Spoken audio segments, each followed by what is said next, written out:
Действащи лица са две героини. Едната е италианка, другата англичанка. Живота им тече успоредно. На едната всичко много и върви перфектно и бляскаво, на другата не съвсем. Появяват се доста трудности, които тя трябва да преодолее, да се пребори, да се извоюва, достигане на мечти, цели. И моята идея беше да противопоставя двата начина на живот и тези две съдби. Като първоначално мислих да проследявам героините успоредно, но след това видях, че това момиче, на което всичко му е наред, няма какво толкова да покаже на читателите. И затова се съсредоточих вниманието си върху италианката Серена, която има доста труден, но в същото време интересен живот. И всъщност тя се получи водещата линия в сюжета. Каква е ролята на стъпките в пясъка? Това е една притча, която всъщност ме вдъхнови да напиша книгата.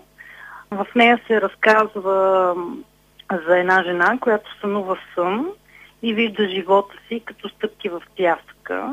Вижда, че те са двойни следи, но в моментите, в които на нея е най-трудно, следите остават единични и тя в съня й се явява Господ и тя пита Господ защо в най-трудните моменти той е оставил сама, но той казва не съм те оставил сама, това са моите следи, единичните, аз те носих на ръце в най-трудните ти моменти. Това е известна притча, доста хора я знаят. Аз я прочетах в много тежък за мен момент, отдавна, преди 7-8 години, но съм я запомнила и някак си, когато реших, че ще пиша, ми се прииска тя да е водеща във вдъхновението ми и наистина я възприех като, като основна идея и за книгата, и за заглавието, и всъщност стъпките, които правим в живота ни, и правилни, и грешни, аз реших да ги използвам като символ и те да ми дават идеята на книгата. А какъв е читателският интерес към този дебютен роман? В началото аз самата очаквах, че повечето читатели ще бъдат жени.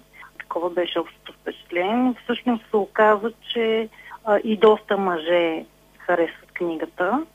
По-скоро това не е женска литература, а един психологически роман, който може да каже много истини и на мъж, и на жена. И всеки може да намери в него нещо, което да му хареса и да прочете с наслада. Накрая да поканите нашите слушатели да дойдат на това представяне. Всеки, който има интерес и желание, може да дойде в книжарница Петър Берон, на ъгъла на улиците Аксаков и Шишман на 5 юли от 19 часа. Аз ще бъда там, ще представя книгата заедно с Лора Шумкова. Благодаря много на книжарница Петър Берон и на Антон Борисов за предоставената възможност да представя там тази книга.